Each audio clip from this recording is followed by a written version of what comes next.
This week on the Nittany Dispatch, we discuss more in depth the Mike Yurcich firing, what James Franklin had to say about the decision, and a little bit about the upcoming game against Rutgers. This week on the Nittany Dispatch.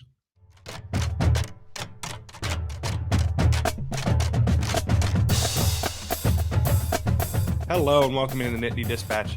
I am John Sauber of the Center Daily Times. She is Audrey Seider of The Athletic. We are recording after talking to James, and this is interesting. We heard from James for the first time since he fired Mike Yurcich, and he had some things to say. John, it's been a week, but it feels like it's been like 3 weeks. It's one of those.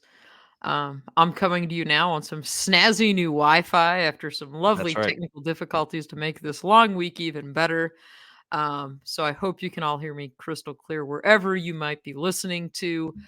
Yeah, we've got, I think, a little bit of clarity on the Mike Yurcich situation based off of what James Franklin told us Monday at the presser, because I want to say Tuesday, but it wasn't Tuesday, it was Monday. This time that actually benefited us a little bit. I am glad for the first time that this was on Monday instead of Tuesday. Do you think that was kind of like part of James's idea when he decided to pivot to Mondays to be like, I'm probably going to fire this guy in a couple of weeks. So Listen, it could be. I'm not ruling anything out. Honestly, I don't think he ever planned to do it in season, though. I think this is the and he said he gives a reason on this that basically once you make a decision, like you just do it. You don't if you feel like it's time, it's time. Yeah, and that's probably the right call, right? You don't want someone lingering around, kind of knowing they're getting canned.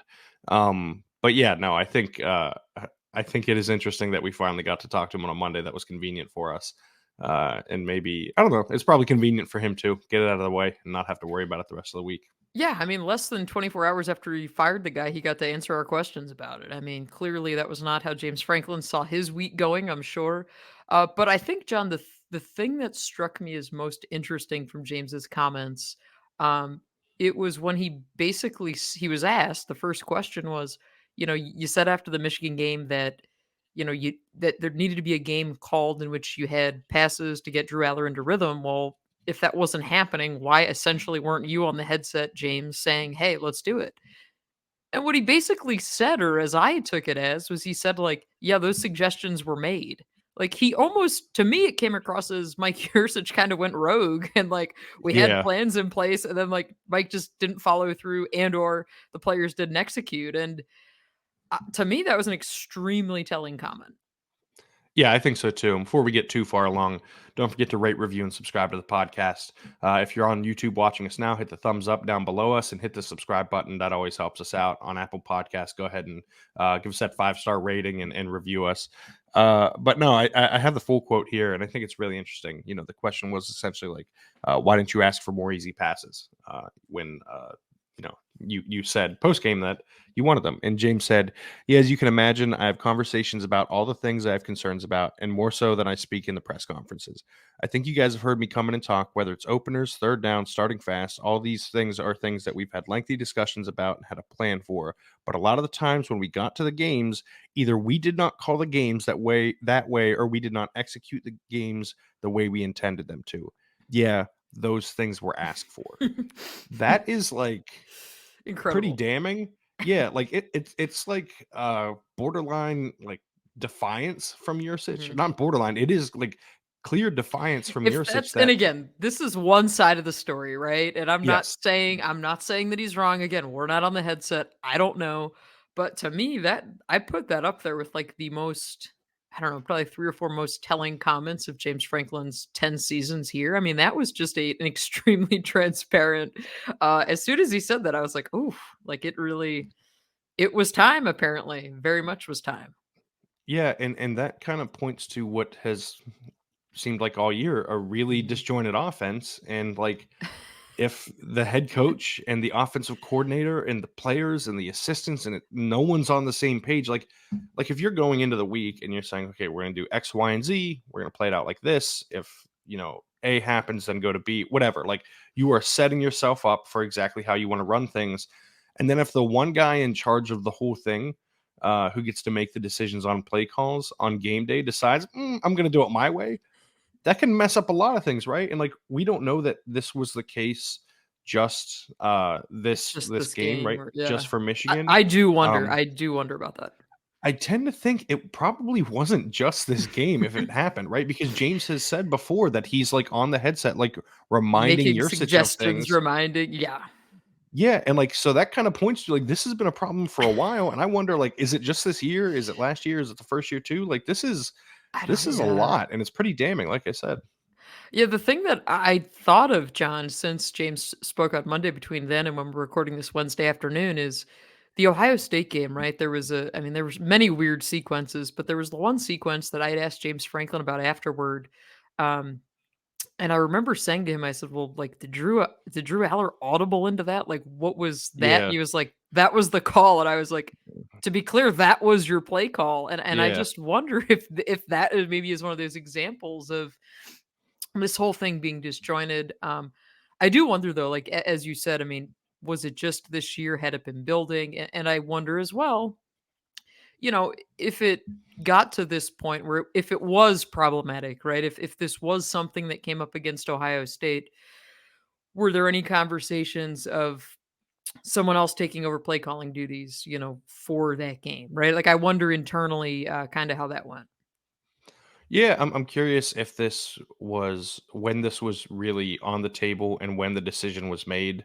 That like enough was enough, right? Like if it was something that Mhm. was happening before, like you said, were there conversations that okay, maybe the change has to come sooner in order to give them a chance against Michigan? Again, we don't know when like when Yurcich When did he started. go rogue? Yeah, when he went rogue, but yeah, it makes a lot of sense, right? For when you go through and look at what James has said all season about how the offense has been, how he's been on the headset and everything, like it none of it looks like a cohesive end product, and I think that is put Drew Allar in a difficult spot, right? Like he is obviously on some level loyal to Mike Yurcich. He recruited him. He's the Mhm. reason that he's at Penn State.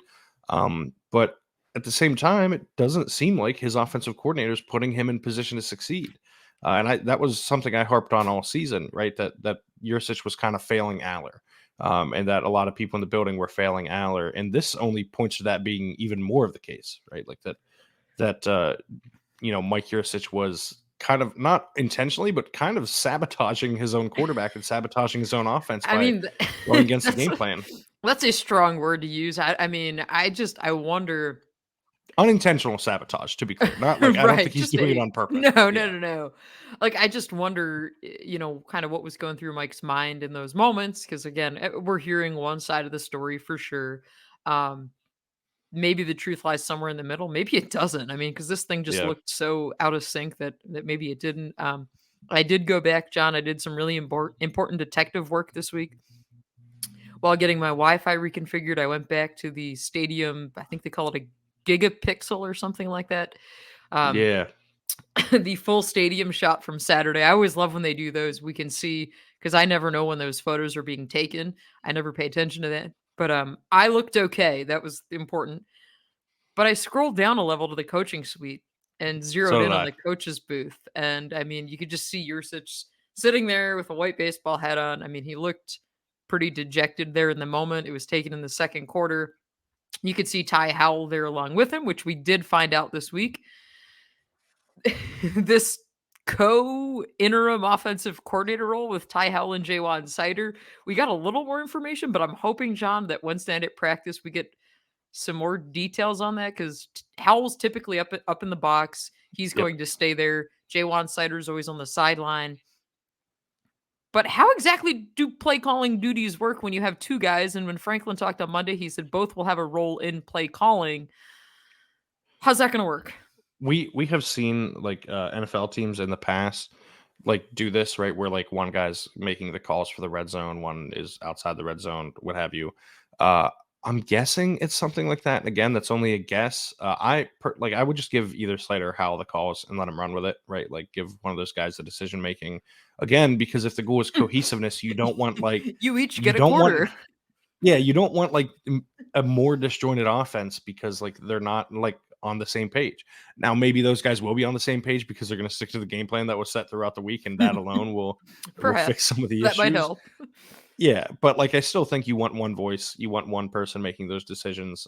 And whether it's Cider or it's Hal, I think just having one person in that spot, like, makes it so much easier on everyone else because, like you said, if you split it by quarter, like it's the first quarter, suddenly like maybe Seider is more run heavy and maybe Howle's more pass heavy, and then it's like you get out of rhythm and it can be difficult.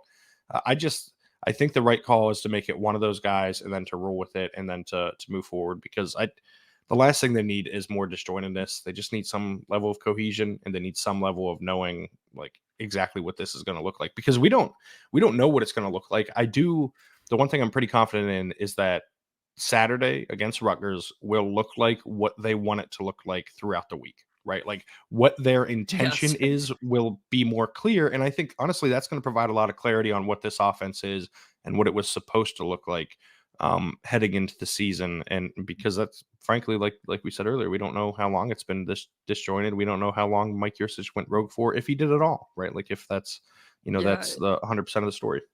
No, and I do wonder too. I mean, I just when I think of disjointed offenses around here, there are certainly a few that we can point to.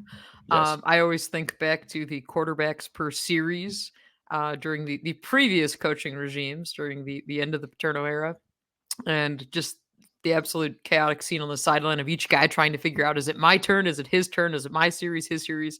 So certainly this should be an upgrade over that. But I do wonder, one, what it looks like. Two, is the T formation still part of it? What about the Bo Prabula package? Is that still part of it? Maybe those Um, things get used more, right? Like maybe that's the result here that those were supposed to be more of a feature rather than or than what they were, and maybe we see them get used more. I tend to think that's probably more true with the Prabula package. One thing Because that I James was really hyping hope, that up. I mean, he was the yeah, guy really seemingly greenlighting that entire thing from the spring. So the fact that he said it so many times, and the two biggest games we never saw it, that I yeah, think might speak to the point of, yeah, it was in the plan and then it wasn't. yeah, and I will be curious to see how many passes Keandre Lambert Smith throws in this game. I would think that Oh, number will dip I, to zero I finally. think, I hope for our sanity and probably our listeners that we've seen the last wide receiver throwing a pass this season. Yeah, it's just it was the one thing, honestly, for all of the things that went wrong for Penn State under your situation, like that was the thing that drove me nuts. What I Like need to know, John, the thing that I might make this my new pet project. I need to know that swinging gate 2-point conversion call, was that just like for Mike Yurcich was just like, I know I'm gone, screw it, let's do it. Like I just genuinely need to know yeah, like more is about this the that. most fun thing that I have in the playbook that I can call in this situation? I But don't yeah, know. no, Yeah. by the end it was clear I think to everyone involved that this needed to happen. But now they have to move forward and like their priorities need to be like 1, 2, and 3 needs to be Drew Allar, right? Making sure Mhm. that he is in a good place when this season ends, that he has gotten some momentum, that he's played his best football these final 3 games, the 2 regular season and the bowl game. Like their absolute top priority has to be getting him in a spot where he can get going and where he can be definitively the guy, right? Like I think Penn State needs to feel like heading into the spring and heading into next fall that they have one of the best quarterbacks in the conference, that they have a guy that can lead them to the college football playoff and potentially a win or two in the playoff. Like that to me has got to be the top priority the rest of the way.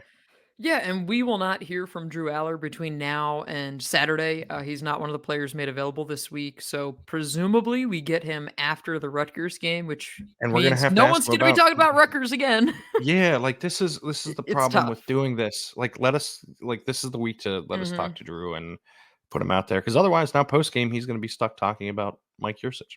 Right, and even if he wants to say that he wants to keep the focus on Rutgers, we know how that's gonna work. Yeah, That's not gonna cut it, because again, he is a massive storyline, and his future here. Again, I don't want this to be taken out of context. I do not think his future here is in jeopardy. I don't either. I don't think, I think he's extremely bought in here. But it is a question that needs to be asked, and until we get that definitive answer on the record, there's going to be speculation. And we did find out this week that James Franklin said, throughout the process, he wants to make it a hire rather as soon as possible. But obviously, he said, hiring somebody is essentially a full time job, and he's already got one of those, right? With the Yes, he team that does. still has 2 regular seasons left. Then, oh yeah, you've got the early signing period coming up in a little more than a month. So things get insanely hectic in December, and now you add an OC hire on top of that. Um, But I do think in terms of like a realistic timeline, again, it all depends who you are zeroing in on, who that candidate is, when his team is going to be finished, right? Or when he's going to be open to doing interviews. If this is someone whose team is potentially in the playoff, what does that look like? Versus if it's someone who's already been part of a coaching staff that's fired, that's certainly a different scenario. But I do remember when they Or hired if it's a sitting head coach, for instance. No one in are particular you comes to going mind are you there. are you going through the Chip Kelly route, John? Is that what this is? I am not. I'm not going to the Chip Kelly route. I was gonna The say that'd Eagles be fans that are also Penn State fans and there would be a spiral. they would be spiraling from the fan base. I would be laughing maniacally just because, again, go Birds. But like, it did not end well in Philly, and like I imagine the Chip Kelly experience wouldn't be going very well here either. To be honest, though, like just to nip this in the bud, Mhm. Chip Kelly does not strike me as someone who's going to be an offensive coordinator No. ever again. Like, unless he's doing it for someone like Nick Saban, who he's close with, like this is not the scenario where Chip Kelly, yeah, I'm going to cede some control for a guy who like loves having control. Yeah, no, definitely not. And I think that to me, that's always the interesting thing. I have a list of candidates up on the Athletic that I wrote for Wednesdays at the top of my mailbag. Got about a dozen names in there. I talked with some of my colleagues. So again, I'm not just throwing darts at the board here. Like there is some genuine thought to this. Um, I do wonder because obviously I feel like fans have a few kind of hot names that they cling to. And this is I'm sure it's every fan base, but like with every job, it's okay, let's find like the Penn State guy, right? And so obviously people mention Joe Moorhead, they mentioned Joe Brady, who is a GA here, who's now the interim OC in Buffalo. And you got Ken Dorsey, who just got fired. So I feel like right now, those are the three names that people are clinging to. Obviously, Sean Lewis, John, you and I talked about him last week. Yep. But there are Last week, some Audrey, that was other like names. 3 days ago. You're right. Yeah, we talked about him on Sunday. It could have been 2 weeks ago. One of the names I will Everyone's throw asking out there. where Bobby Ingram is right now, because they're all going down the former Penn Yes, State guy. Well, that is always a rabbit hole. it's a joke, to be clear. One of the names I will mention, John, and you and I haven't talked about this, so I am curious your thoughts on this. Memphis's offensive coordinator. Yeah. So I Yes, assume no. Am I off my rocker? I don't. Pennsylvania native. I get that. I Look don't at think what their offense has done, John. In his to me, mid-40s, worked with Charles Huff at Marshall, so James can find out anything and everything he wants. But carry on. well, and I think I can't remember 100%. I know he was at New Hampshire. I don't know if he Mhm. overlapped with Chip Kelly at all. But I do I think do like not know on that. so Tim Cramsey is probably an underwhelming hire if it's me, right? Like it's not like this is a high flying Memphis offense, and frankly, I think James is going to swing a lot bigger than this Mhm. early on, right? Like I think that is the biggest thing. The name that you actually had on your list that is most interesting to me is Mike Denbrock, who has Mhm. had like a little bit of an up and down career, but John of late hated has been. All my other names, to be clear. He hated No, all I of them. did not. I did not, because frankly, I had some of them too, including the ones that everyone else is talking about. Mhm. But Denbrock is not one that I had, but I think it's interesting because he's having a lot of success at LSU. He's had a lot of success in the past with Brian But Kelly. does he I want to just leave Brian Kelly? and does is it James is not making hire based on flash, but like, is it That is enough a to be? flash hire. Yeah, like, but to me, it's like, is it enough from a recruiting standpoint, right? Like, is it because James has had a propensity to hire younger, up and coming, not Mhm. up and coming, but younger coaches that Yes. are like, you know what I mean, perceived that way. Mike Denbrock is very much not that, right? Right. Like, he is the like established, like, you know what you're gonna get. Um, I don't think it's gonna be Cramsey or Denbrock just because they don't fit the usual profile for James, But right? how's that profile Honestly, working out? you're not wrong, but like Right? I the think last time it did work that's what I out wondered. was the head Moorhead. coach, right? The Mhm. sitting head coach that was and is now a sitting head coach again, and is in a Yeah. position where like maybe his team isn't playing up to the standard. And I think that's the name that people are going to latch on to. And I don't want to be this guy, but I don't think it's crazy, right? Like I think it's an option. I don't know how likely it is. I don't know the probability of anyone getting hired this early in the process. Anyone, I think, who's saying like that there's that like there's a guy that's already locked in place. I think that's a little bit silly. Like there's Oh, James, yeah, no, I don't like but then again, James John, I has a haven't had list. internet for half of the day today, so if That's someone's true. saying that, I've missed it, but I do not think there's I think some someone. people said that right after the decision was made that there is something clearly something already has to be in place when I don't believe that's the case. Oh, no, I Uh, think it I'm was, not under "Hey, the you needed impression that's to." the case anyways. No, I'm Yes, not I think either. a change You need needs to be made. to split. Yeah, you needed to split and move on. Again, this is the first time we've seen James Franklin fire someone during a season. Good Like, season. it's unusual. Like, that is highly unusual around here. Gets him a leg up on the process, though, for sure. Maybe we see someone in place before the bowl game. Like, I think that's ideal, like it was with Kirk Shiraka, like it was with Manny Diaz. I remember being on the sideline at the Cotton Bowl pregame and watching Kirk Shiraka literally was sitting there with a paper with players with their names and their photos on them and just trying to match up names and Yeah. faces. And then he did the same thing. There was a list of recruits, names and faces, and he's sitting there going back and forth. I mean, I think there's such a human part to this transition that eventually is going to take place where it's like, yeah, you've got to learn 100 and some names, or at least, half of that on the offensive side of the ball, and plus all the recruiting responsibilities. So for me, it's going to be, again, like, this is the storyline that'll dominate the rest of the season for us. But John, talking with players so far this week, we talked with Theo Johnson, especially was one that kind of struck me. I asked him, what was it like Sunday in the facility? Because James Franklin brought the team in around 1:30 and told them that they were moving on. And Theo said, it was pretty much, with the exception of Mike Yurcich not being there, it was pretty much Right. business as usual. That they then went out to the practice field and said, we got a lot of stuff to correct. JaJuan, Seider, Howle are leading the offensive meetings. We do know that James Franklin and Danny O'Brien are both going to be in every quarterback coaching meeting. James said he will see to it that he is in every meeting with the quarterbacks this week, which again makes sense. Danny O'Brien, this is a big opportunity, I think, for him as well, the GA. He's somebody that Franklin has spoke glowingly about. So no doubt there's going to be more on his plate. He's always been on the sidelines with the quarterbacks this year too. Um, but yeah, I think you just trying to think of how does this roster move on after such a jarring week. And again, like, there's that emotional part to it as well, which is why I'm sure we're not talking with Drew Allar this week, right? Because I'm sure Yeah. emotionally this is a really tough week on him. But then you get the other side of the spectrum, John. And Tuesday night, Penn State gets a 2025 quarterback commit, and I'm sitting there like, what in the world? Where did this come? Yeah. Um, Uh, the world of recruiting is crazy. it never stops. Yeah, I do hope to connect with our future quarterback this week. I'm in the process of working on something there, but yeah, the timing is pretty wild when there's not an OC, there's not an OC in place. But again, like, that's the nature of the beast here, right? Like, that is this sport. It's crazy. We will hear from players Wednesday night after practice. I'm not sure. Are we getting any offensive players? I don't know off the top of my head, but we'll hear I from don't. James. Yeah, we'll hear from James, which is the most important thing. Let's take a brief break from the podcast to tell you about the good people at Voodoo Brewing Company State College, located at 201 Elmwood Street. One of Audrey and I's favorite places to have a drink. It doesn't matter, rain, shine, winter, summer. We like to go there. The environment there is unmatched, Audrey.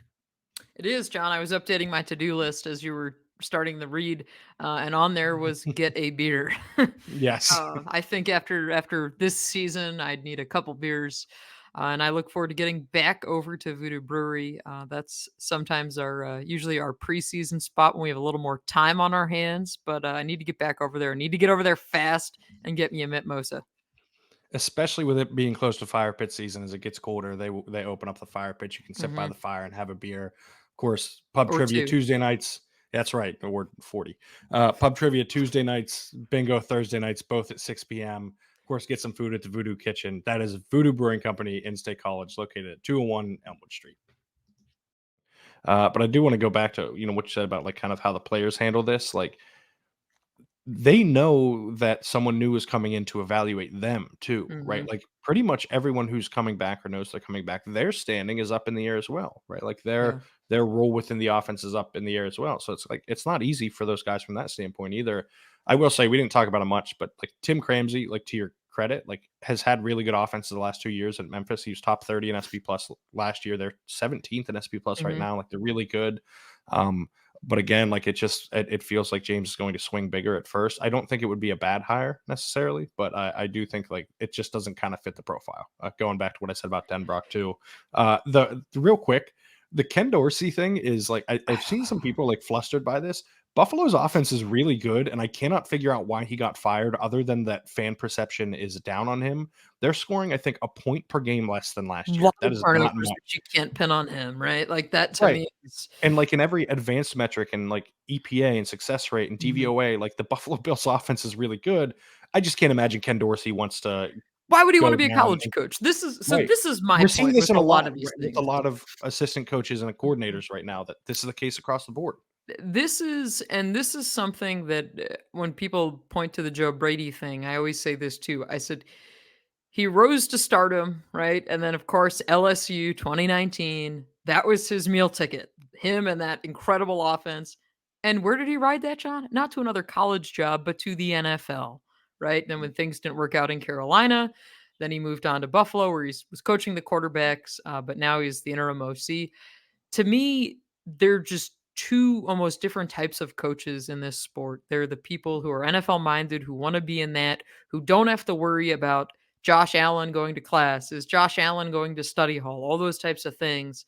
Where you absolutely, the college game is different. We hear from James Franklin so much about why he likes doing this because he likes working with 18 to 22-year-old males, as he calls them, the most unpredictable group of people on the planet, right? That is not for everyone. There are coaches who, the NFL, your day's done. You go home to your family. The players go home to their family. Like the dynamic is just so different. So I think that's something else to keep in mind.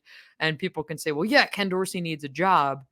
Ken Dorsey's still going to have his pick of opportunities. I don't think moving to state college is enticing, although you do have a quarterback who often gets compared to a young Josh Allen. I get it. I do think we know that Drew Allar won't be involved in the process, but he certainly is going to be part of the hiring process. And that, I don't think we're going to see an offense that's tremendously different. Like, right, they're not going to come out and run Right. something insane that doesn't fit their quarterback. So that to me is the other thing to kind of keep in mind with all of these names. The other thing, John, coordinator searches are madness because literally it could be just about anyone, right? Like Right. that's the other part. So it's kind of tough to narrow some of these things down. And James Franklin said he's going to keep it close to the vest, as always.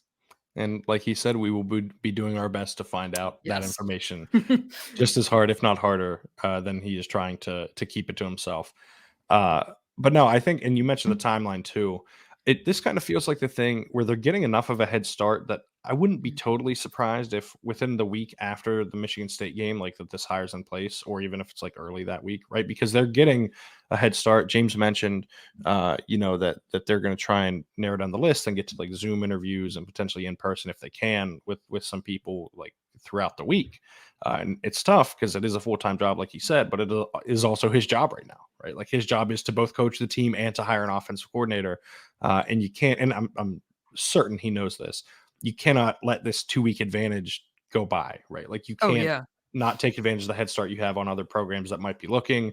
A lot of coordinator openings are usually when the whole staff goes because a new head coach gets hired. So you have a massive advantage there too. But there will still be openings across the country at offensive coordinator by the end of the season. And Penn State needs to go into basically, I think the ideal situation, and if I were them, my goal would be to have it by the Big Ten title game, right? By the time we get to championship weekend, that they have an offensive coordinator in place.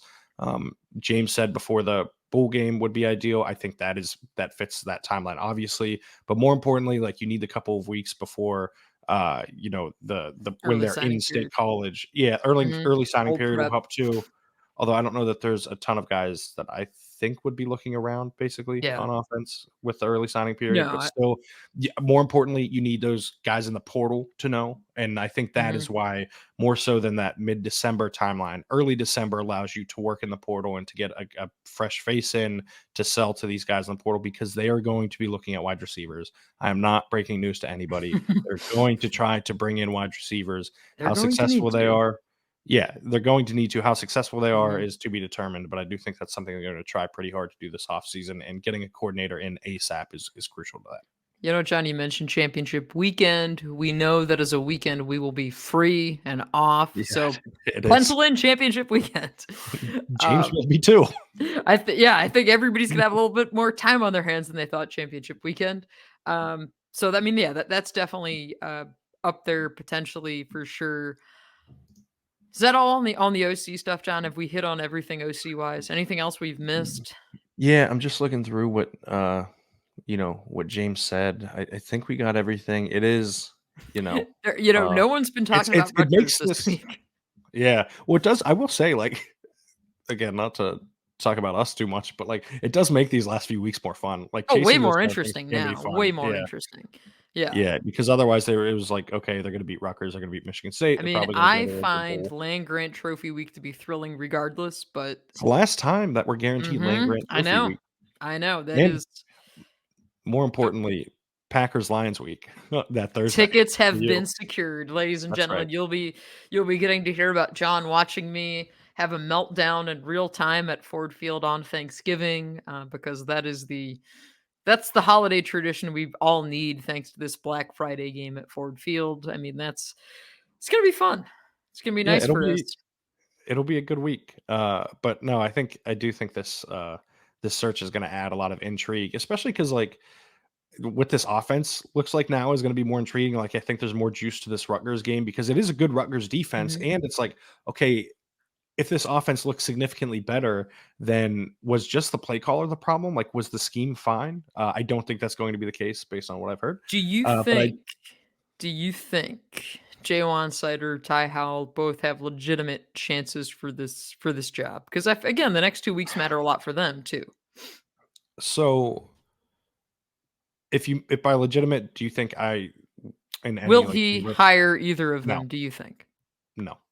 I would be stunned, and that's not a criticism of Cider How Mhm. I put Cider as a candidate in my five candidate story, but I said in there like He's he's a gonna quality swing candidate, big. but it might be a case of a timeline not matching up with the program's timeline, right? Like you can't break Mhm. in a new offensive coordinator. I don't think. Like I don't. I the most surprising hire to me would be hiring an inexperienced play caller or like a position coach who's never done this before, right? They need someone who's done it. They need a head coach of the offense, much like they have a head coach of the defense. And I think that's going to be the at the top of the depth chart, so to speak, for this. Like they've got to find that guy. Okay, John, that's it. I just wanted to make sure. That was all I had. Well, Just wanted to yeah, I put you on think the spot with that one.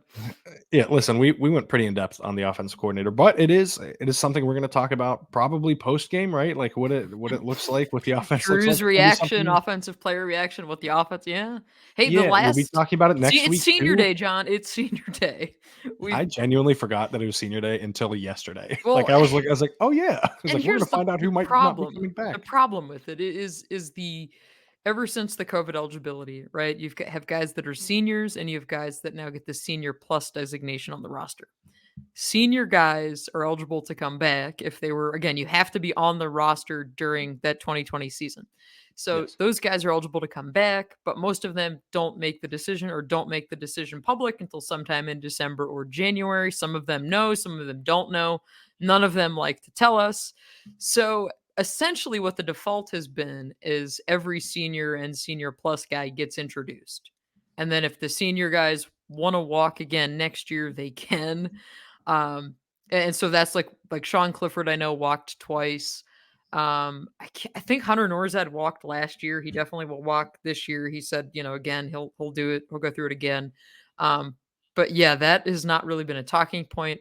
Punter Riley Thompson, we don't know how much eligibility he has left. That's the I other one. genuinely and honestly, I'm like not sure if he I'm knows, to be quite honest. I'm gonna let someone else figure that out. I Well, don't I tried. I yeah, asked, I tried. He wasn't willing to say how much eligibility he has left. Again, maybe it's something they're looking into. I'm FAU guessing that's had him I'm guessing listed that's the case. incorrectly on their roster when he got here. So yeah, we'll just Or see. But maybe not. we haven't we haven't seen a roster yet. I think by Thursday we'll have the name of people who are going to be announced on Senior Day. I'll put this one out there because every single year I get questions about it. No, Penn State will not introduce underclassmen who know that they're going to declare. So, for example, Olu Fashanu, none of us expect him to be here next year. He will not walk on Senior Day because he's not a senior. Kalen King, right, another guy who would fit the profile, will not Chop walk, just Robinson. like Chop, just like Saquon Barkley never did. So keep that in mind on Saturday. Again, whether they walk or not, it really, really does not indicate much in this post-COVID era. Yeah, it is funny. I thought we would have some questions about like, okay, who's going and who's not heading into the offseason. Maybe there's some that I'm not thinking about, but like Dante Cephas was someone I think there was some question about Mhm. that coming into the year. I think that seems pretty clear how that's probably going Right. to go at this point. Like it is DeAndre it is a Lambert-Smith I think that's is probably the interesting. one that you wonder Mhm. about. It'll be interesting to talk to Keandre after the game and after Michigan State too. There will be bowl opt outs, I'm sure, right? Like Yeah. it just makes sense for some of these guys. Now, after last night's rankings, like a New Year's Six bowl is not just on the table. It's likely if they go 10 and Mhm. 2. Something that I said was not the case. Maybe I underestimated the committee's willingness to just prop a team up a little bit. But Hey, like, John, listen, if it gets us out of Orlando on New Year's yeah. Day, we're the real winners there. I know at the Athletic, we were projecting the Cotton Bowl, which selfishly, that's always a fun trip. I would like that. Never covered a Would Peach Bowl also before, so that could be on the table. But I love Fiesta, for Atlanta. personal reasons, Fiesta would just be outrageously nice, but probably not See, happening. the thing is though, that's on New Year's Day, and like Yeah, I that's know. tough. Right before the two playoff games too. Hmm. Like, give me the Peach Bowl or the Cotton Bowl, selfishly, like you Yeah. said. Uh, but no, I do think there's going to be. I do think they're going to end up making a New Year's Six bowl as long as they take care of business. And maybe this is the final transition to talking about Rutgers, Oh. a team that has been. Hey, I'm a this is glutton for better. punishment. This is a different Rutgers team. Yes, for sure. Like I Mhm. watched them a lot this year. Not in the exact same way that I watch Iowa, but like their defense is also very good and their offense is also very not good. But Gavin Wimsatt is a fun Mhm. quarterback to watch. Kyle Mononga at running back is really good. They can be explosive if they get those guys going downhill. Wimsatt's a really good athlete. They love to run the ball, and for good reason. Like I said, they have a very good defense. So this is actually kind of a nice test for this offense to see what it can look like without Yurcich. Um, we don't have to do a ton of breaking this thing down because I think this is going to go how most of these games have gone this year for Penn State when they face an opponent that has a mediocre to bad offense Mhm. and a very good defense. But do you have any thoughts about Rutgers and what you're expecting to see? No, John, really, I don't. Listen, No. that's fair. No, I think you're right on Wimsatt. I did their state of the program piece 2 years ago at The Athletic, and at that point, it was like everybody was wondering if Wimsatt was gonna be the guy or not, and then ultimately, he wasn't totally ready to be the guy at that point, but this is somebody like, you look at recruiting pedigrees, and when he committed to Rutgers, you're like, "Man, this is somebody who why is he committing to Rutgers?" Right? But I mean, again, this is, and I think of this like I kind of think of Maryland in the similar vein of these are two teams that really get excited to play Penn State, and the enthusiasm usually is not mutual. But I think in this case, I know for a lot of Penn State fans, kind of the snowball theory is always on high alert. After one loss, does it snowball into two? Because that's been a theme around here during the James Franklin tenure. So, it's a clean slate for Penn State, and I think it's important that they come out and kind of set that tone early. I don't know, John, maybe we come out and we see a shot play early on from the Penn State offense. I mean, that would certainly make a statement, right? Yeah, I'll be Um, curious to see what the first play call is because I think there is a mhm. chance. I don't think it's guaranteed, but I think a Statement play message call. could be sent. Yes, on the Yeah. first play. Yeah, I'm really just intrigued to see, again, more so like how Penn State handles this situation, because this is a lot of adversity when you look at how they lost the last time that they were exiting Beaver Stadium. It was an unpleasant scene. There were boos, there were things being thrown, right? Like this was as There edgy were as a more than fan just booze base being has ever said too. been. I mean, yeah, this was bad. So I think, you want to try to kind of clear your head of all of that. But yeah, John, that's about all I got on Rutgers. All right. Well, then it is Do you need prediction my time. prediction time? Yeah. Yeah, I can go first here. I do think this is going to be a pretty easy one for Penn State. It might not look pretty because Rutgers does have a really good defense. They've only given up 30 plus points to Ohio State and Michigan this year. I think Penn State gets close to that mark, but doesn't get there. I think this will end up being 28-3. Penn State's defense is too good to kind of, for as good as Monongai is, like it usually takes a Blake Corum level running back Mhm. and that kind of guy to cause problems for the Penn State defense. But yeah, 28-3, I think tonight Dennis Sutton is in for a big game because I think Penn State's going to get up early, and I think they're going to be able to pin their ears back and rush the passer and force Rutgers to throw the ball. That is usually when games get out of hand for them. They did lose 22-0 to Iowa last week, which was disappointing because that game was 6-0 after 3 quarters. And I thought there was a real chance that it was going to finish like 6-0, but alas, Iowa scored some late and kind of boosted the score up a little bit there. But no, I think this is a pretty decided win for Penn State. I think there is a chance that if the offense is even worse, then it gets a little nervy. Like I don't think like 13-3 or something is outside the realm of possibility. But listen, we have no idea what this offense is going to look like without Yurcich. So I think it could be a transition period for everyone. So I think there's that chance. But I do think they get going and think they score 4 touchdowns and roll on this one relatively easily. I guess maybe I'm a little more optimistic. Picking Penn State 31, Penn State 31, Rutgers 10. It would help if I could talk today. Yeah, no, I do think it's a matter of getting Drew Allar going, getting some confidence with this group. John, but the real question that I have, the main one that I know keeps you up at night, will the Bo Prabula package be used this week, yes or no? Oh, I thought you were going to ask me about Tyrese Maxey because that is the that's what keeps you up at night, I'm sure. Yeah, that's right. But no, I do think the Bo Prabula package ends up getting used, and I think that even more so than the first play thing could be a message being sent, right? Like I think we're going to be able to parse through this play calling and this game plan and kind of be able to pick out some things that kind of tell us how or why the previous, how or why Mike Yurcich was let go. I think there's going to be some evidence of that, and I think the Prabula package is a bit of that evidence. T formation, yes or no? Do we see it on Saturday? For sure, and I think that's going to be one too. I think that's the other one that's obvious. Wide receiver throwing a pass, yes or no on Saturday? No, please, I'm begging. And also, this weekend we need to get a photo of the scary staircase. That's right. We will this past weekend. This is our last chance. This is it. Yeah, they will typically as soon as the game ends, we start writing.